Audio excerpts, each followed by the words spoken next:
Je veux avoir des enfants quand je suis financièrement prêt à les accueillir.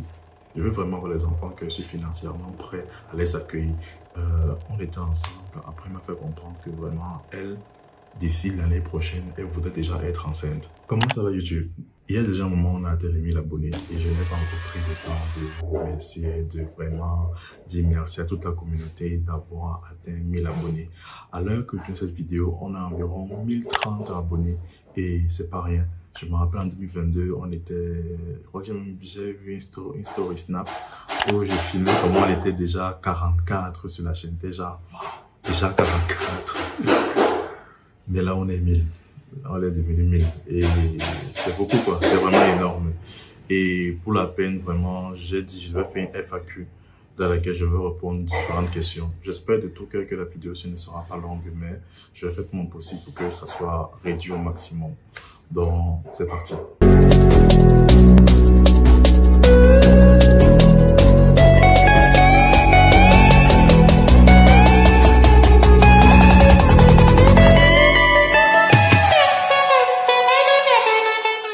Salut, si tu me découvres pour la première fois, je m'appelle Gaston Técu, je suis entrepreneur, je suis également disciple de Christ. Et ce channel, on parle de business, on parle d'argent et on parle également de foi chrétienne.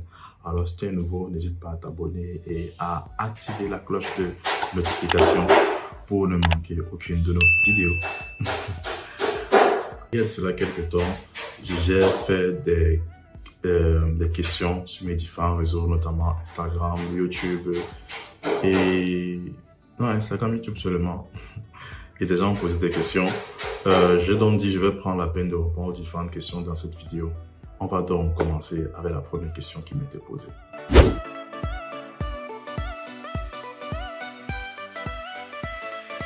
Non, pas vraiment. En fait, bon, pour ceux qui ne le savent pas, je voulais faire une vidéo, mais je vais essayer de dire une fois. J'ai plus de travail. J'ai perdu le travail et depuis je suis entre guillemets au chômage, on va dire ça comme ça.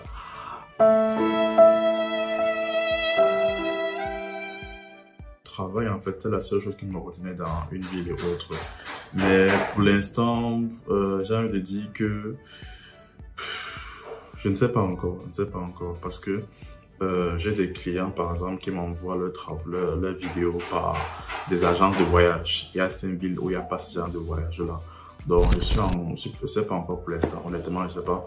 Mais si je réussis à avoir une connexion au débit de telle sorte que voilà, on puisse envoyer des vidéos de 10 Go, 5 Go, 80 entre guillemets, 20 Go, télécharger ça en moins d'une minute, pourquoi pas? Pourquoi pas? Pourquoi pas? Parce que j'ai beaucoup envie d'explorer le Cameroun. J'ai juste fait Yaoundé, Douala, Bushpatienta, Buea, Bushpatienta, Limbé. Mais j'ai les villes que j'ai vraiment envie de visiter. La prochaine ville que j'ai envie de voir, c'est par exemple Ebolowa. Je sais pas si on prononce ça Ebolowa, mais voilà. J'ai envie de voir cette ville et autres. Donc pourquoi pas? Pourquoi pas? Vraiment, j'ai pas de restrictions. J'aime vraiment beaucoup voyager. Et j'ai vraiment envie de voyager.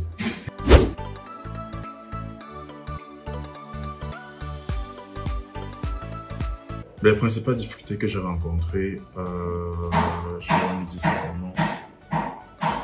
L'auto-formation. Se former soi-même, c'est genre, il n'y a personne qui te regarde, il n'y a personne qui te dit « Forme-toi, vas-y, étudie ». Il n'y a personne qui dit ça. Tu es ton propre chef, tu es ton propre patron, tu es celui qui doit te mettre la pression pour dire qu'on doit se former aujourd'hui. Donc, j'ai envie de dire d'abord la discipline nécessaire. Et une des parties les plus compliquées que je suis encore en train de refaire même, c'est la recherche des clients. Parce que là, actuellement, j'ai envie d'avoir plus de clients, j'ai envie d'avoir une plus grande clientèle. C'est pour ça que peut-être tu vas voir dans les jours qui vont suivre, je vais poster beaucoup de tutoriels vidéo. Parce que je me suis rendu compte que je connaissais quand même quelque chose dans le montage vidéo. C'est vrai, en fait, depuis j'ai dit que je vais faire des tutoriels, mais j'ai toujours une sorte de syndrome de l'imposteur. Dans le sens où j'ai peur de me dire que mais je suis qui pour dire aux gens comment faire les montages. Je vois des montages incroyables sur YouTube et ces montages souvent prennent beaucoup de temps et beaucoup d'énergie. Bref, j'étais un peu genre en mode que gars, je suis qui pour dire aux gens comment faire les montages. Donc j'ai préféré, depuis là je suis un peu, j'ai dit que je vais faire le tutoriel mais je n'en fais pas parce que j'ai un peu peur entre guillemets. Je me sens pas digne en fait de le faire. Mais d'ici peu je vais vraiment commencer à faire le tutoriel et autres. Mais j'ai envie de dire la partie la plus difficile en tant que toute personne, en tant qu'entrepreneur, auto-entrepreneur, c'est réellement la recherche des clients. C'est la partie la plus compliquée, recherche des clients. Ça là, c'est vraiment... Quand tu réussis à gagner déjà ton 1, 2, 3 clients, tu peux déjà montrer le travail aux autres. Souvent, c'est le plus dur, c'est le premier client. Après là, c'est gérable, c'est vraiment gérable.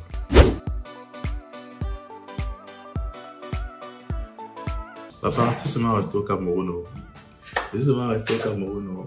Le seul pays que je connais, c'est le Cameroun. Je compte, si Dieu le permet, visiter d'autres pays dans les années qui vont venir. Mais pour l'instant, c'est dans le Cameroun. Si tu dis que je n'ai même pas encore le passeport, tu vas me croire. Si tu dis que je n'ai même pas encore le passeport, tu vas me croire pas. Non, le passeport, je n'ai pas.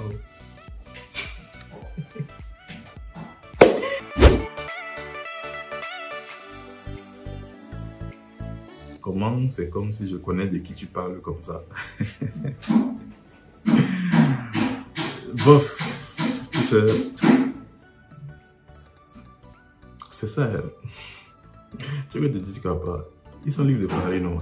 Ils sont libres en fait de dire ce qu'ils veulent, de parler de ce qu'ils veulent, de ce qui est important pour eux. Ici maintenant, voilà, eux c'est plus des problèmes géopolitiques. Pourquoi pas? En fait, du moment que tu ne fasses rien d'illégal, il n'y a pas de souci. C'est généralement les chaînes YouTube, ils peuvent dire ce qu'ils veulent, ils peuvent parler de ce qu'ils veulent et vraiment c'est tranquille. Donc du moment où tu ne fais pas de faux trucs, il n'y a pas de souci. Moi, je ne suis pas de problème avec toi. Si tu peux m'instruire, partager une connaissance, c'est important. C'est vraiment important. On a besoin de tous nous, de se rééduquer en fait. Et cela n'est pas juste, ce n'est pas juste dans le business qu'on doit se rééduquer, mais dans un ensemble global de notre vie. Donc voilà.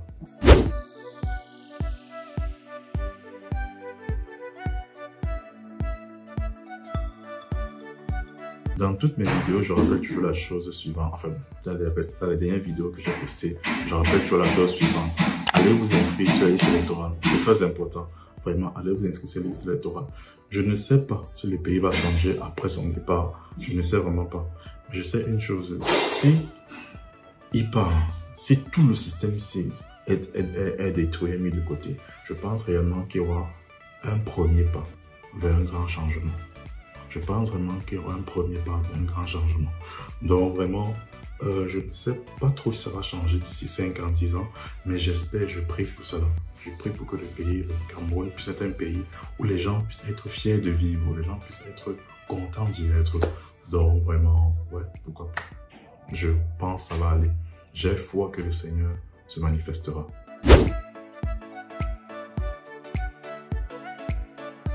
Bon, tu sais, chez nous, on est 3. À ma mère, on sommes 3. Donc moi, j'ai aussi fait 3 enfants. J'ai pas trop réfléchi. Moi, j'ai aussi fait 3 enfants. Mais bon, on me dit que voilà, mon nom, TQ signifie père des jumeaux. TQ signifie père des jumeaux. Il est fort probable, selon les traditions, que je vais avoir des jumeaux. Je ne sais pas, je ne sais pas. Mais on m'a déjà dit ça, c'est ma vie. Donc le nom qu'on m'a donné m'a déjà dit qu'il va avoir les jumeaux. Je ne sais pas. Si c'est des jumeaux, ça ne me dérangerait pas vraiment. Moi, je n'ai pas de problème avec l'enfant. Je n'ai pas de problème avec les enfants. Juste que je ne veux pas avoir les enfants tout. Tout dans le sens où quoi. Je veux avoir des enfants quand je suis financièrement prêt à les accueillir. Je veux vraiment avoir les enfants que je suis financièrement prêt à les accueillir. Si je ne suis pas prêt à accueillir l'enfant, mieux je ne fais pas d'enfant.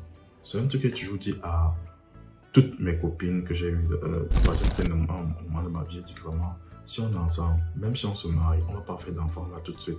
On va faire les enfants peut-être plus tard. Et c'est un truc qui m'a déjà fait rompre avec une fille. On était ensemble. Après, elle m'a fait comprendre que vraiment, elle, d'ici l'année prochaine, elle voudrait déjà être enceinte.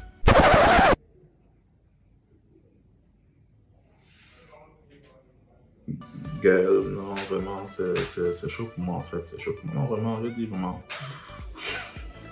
Ton niveau là, tu es un peu non. Moi, c'est fort. Donc vraiment, on est bien, tout c'était cool et tout ça. J'aurais aimé que tu me dises ça au départ, mais tu ne peux pas dire ça au départ. Mais voilà, là, on est déjà à l'intérieur, on fait comment.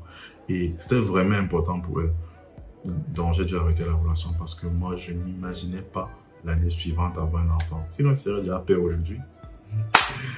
Pour dire que comment je me vois comme père de famille, je me vois comme un père aimant, mais aussi autoritaire. Aimant, autoritaire, qui fait son possible pour être présent pour ses enfants, ne met pas son travail devant tout, mais met sa famille avant tout. Parce que moi, vraiment, la famille, c'est important pour moi. Avoir des enfants, une femme qui t'aime et autres, c'est très important pour moi. Quelqu'un disait un jour que l'entrepreneuriat, c'est comme une tour.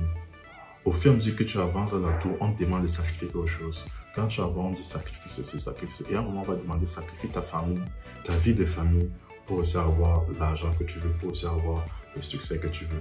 Moi, je vous dis, c'est à l'étage là que moi je vais m'arrêter. Parce que je ne suis pas prêt à sacrifier ma vie de famille pour de l'argent. Pour rien au monde, je le ferai. Je préfère avoir ma vie de famille, avoir suffisamment d'argent et être présent pour mes enfants. Malheureusement, je n'ai pas eu un père présent pour moi. Je n'ai pas eu un père qui était là tout le temps pour moi, non. C'était compliqué. Et aujourd'hui, je ne veux pas que mes enfants aient à vivre la même chose que moi j'ai eu à vivre. Donc c'est vraiment ça en fait. Pour dire que je vois comme un père et mon souhait et ma prière serait que je puisse déjà être responsable d'une entreprise, d'un business, pas d'une entreprise, d'un business qui génère des revenus chaque mois et que je ne sois pas obligé d'aller travailler tout le temps.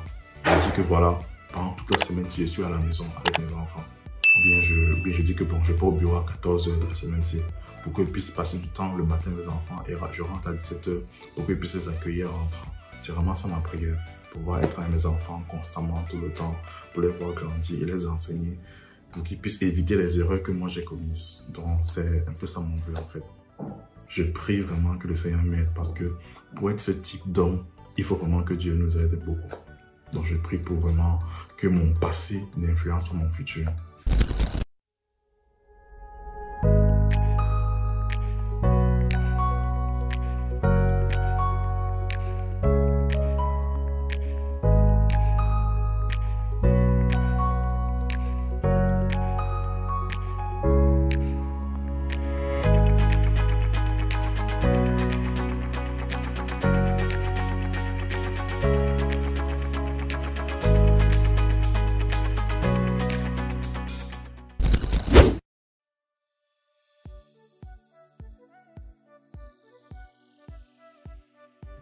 Bon, j'ai pas trop compris la question, mais je vais essayer de dire ce que j'ai pu capter en fait. Déjà, j'aime pas me défoncer au travail. Dans le sens où je suis pas quelqu'un qui est déjà... Bon, je travaille, je sais travailler quand il le faut, mais juste que j'aime avoir du temps pour moi, j'aime avoir du temps pour mes proches. Pour la petite histoire, il y avait une fois, c'était en 2021, c'est plutôt 2021, à force de suivre les trucs de développement personnel là, genre au travail, je dois travailler 5 heures par jour, je dois travailler 10 heures par jour, je dois travailler tel nombre d'heures par jour pour pouvoir être efficace. On dit que non, je dois travailler 10 heures, 60 heures, genre travailler 5 heures tous les matins. Je un peu genre, j'ai commencé aussi à vouloir vraiment faire cela, à travailler non-stop. J'étais vraiment entre guillemets défoncé au travail. Je n'avais plus le temps pour ma famille, je n'avais plus le temps pour mes proches, je n'avais plus le temps pour mon église, je n'avais plus le temps pour rien en fait. Et à un moment, j'ai vraiment fait une sorte de burn-out. J'étais vraiment en mode que mes yeux ne pouvaient plus regarder l'écran. Comme je vois l'écran, si mes yeux n'étaient plus capables de regarder l'écran. Et le résultat, c'était devenu compliqué, vraiment compliqué. Et au final, j'ai dû faire quelques jours sans travail. Et les clients n'ont pas apprécié. Certains sont même partis prendre de l'autre côté. Ma famille était présente, ma mère était présente et mes amis étaient là. Tu vois. C'est le jour-là que j'ai compris que le travail, c'est bien. C'est vraiment bien de travailler, d'être excellent, d'être félicité par ses clients, d'avoir du succès autres. Mais le plus grand des succès, c'est d'avoir les gens qu'on aime autour de soi. Moi, je dis c'est le plus grand des succès. Donc, vraiment, c'est cool de se défoncer au travail. Mais moi, personnellement, je mettrai toujours la valeur humaine à côté de la valeur financière. Quelqu'un m'avait dit un jour, aime l'argent. Quelqu'un m'avait dit un jour, aime les gens et utilise l'argent. Aime les gens et utilise l'argent. Si tu inverses les deux, tu vas te retrouver dans de gros problèmes. Si tu inverses les deux, tu vas te retrouver dans de gros problèmes. Si tu aimes l'argent et que tu utilises les gens, c'est mauvais. C'est pas, tu vois un peu le genre. Donc c'est un peu ça. Moi, je sais pas trop ce que tu voulais dire par la question, mais la vie, elle ne peut pas s'obtenir sans travail. C'est pas possible en fait. il faut que tu aies travaillé pendant un temps avant de pouvoir jouir pleinement de la vie aisée.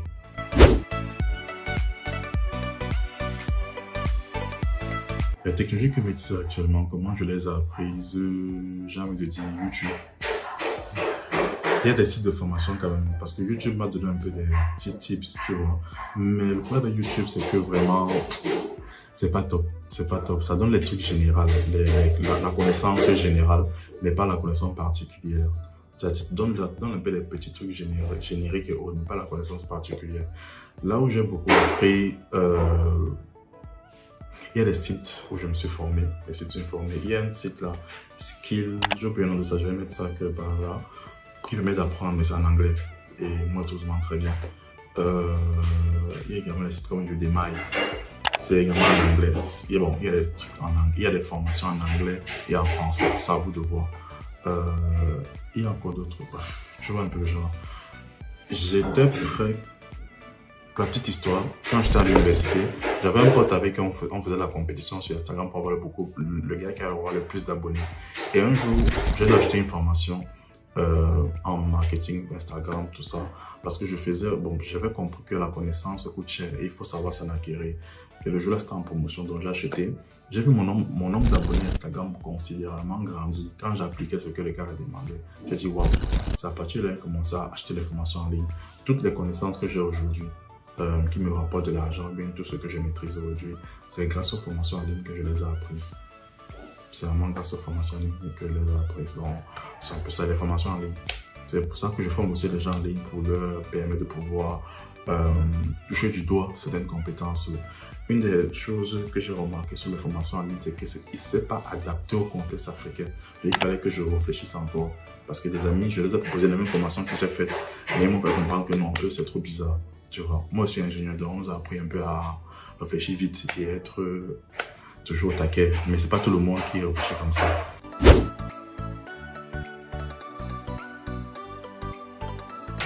Bon, par rapport à la partie full stack, j'ai commencé la formation, j'ai arrêté. Discipline. J'ai commencé la formation, j'ai arrêté. Et je compte la reprendre, franchement, je compte la recommencer. C'est vraiment important d'avoir cette formation-là. Ça me permet de pouvoir avoir des projets, des ouvertures différentes en fait. Ça me permet d'avoir d'autres ouvertures, notamment dans le domaine de l'informatique. Ce sont des métiers qui sont vraiment demandés à l'international et ce sont des métiers où tu peux travailler facilement en distance. Donc, je compte reprendre. L'ancien start-up, honnêtement, pour moi, les histoires de l'ancien start-up, là, moi, je suis plus trop dedans, franchement. Moi, je cherche vraiment une activité qui me génère de l'argent. C'est tout ce que je cherche. Une activité qui me génère de l'argent de façon passive. C'est tout ce que moi je recherche maintenant. J'ai plus la tête à dire que voilà, les grands. Là, par exemple, je dis que je suis entrepreneur parce que voilà, ça donne bien sur YouTube, tu vois un peu le genre. Mais en réalité, moi, je me présente jamais comme entrepreneur. Je dis que je me débrouille, je me bats. Et j'ai un gars qui se débrouille aussi, tu vois un peu le genre. Donc, je me bats. Et franchement, c'est quelque chose qui ne m'intéresse plus. Il y a 20 ans, je rêvais de ça, tout ça, mais après, je dis, ah, c'est juste le titre, c'est juste le bling bling, mais concrètement, ça ne donne pas l'argent. Donc, pour moi, pas vraiment, je n'ai pas vraiment pensé à sur start-up. Je n'ai pas vraiment voulu le faire, pour dire la vérité. C'est en fait ça. Toi, tu voulais écrire marketeur, parce que ouais, marketex.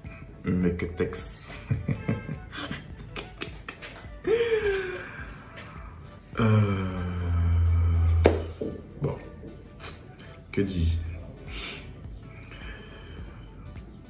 Ce que je vois, je fais. Voilà, ce que je vois, je fais. Je n'ai pas une telle considération par rapport à moi. Écoute, ce que je vois, je fais. C'est un peu ça. Bon, j'ai fait le tour des questions et là c'est des questions. Le reste des questions, je vais peut-être répondre une autre fois. Si tu as des questions, n'hésite pas à les poser. Et je vous remercie encore de vous être massivement abonnés. Donc, on a atteint les 1000 abonnés et vraiment, c'est une grâce de Dieu. C'est vraiment quelque chose que, wow, Seigneur, merci pour les 1000 abonnés, franchement. La prochaine étape, c'est maintenant, on va dire quoi, 2000, 5000, 10 000 abonnés. Pourquoi pas? Donc voilà. comme je dis, n'hésitez pas à poser vos questions dans les commentaires, ça sera toujours bien. Likez la vidéo si elle vous a plu, partagez et laissez-moi un commentaire pour m'encourager, pour m'aider, pour me tirer vers l'avant. Ça fait toujours plaisir. Sur ce, vraiment les gars, merci encore. Merci beaucoup. Ça fait plaisir de voir qu'on est quitté de 0 à 1000 en un an et demi, alors que je ne poste même pas tellement régulièrement. Mais comme je dis tout le temps, je vais poster régulièrement, après je ne poste pas. Ah, c'est la vie. Bref.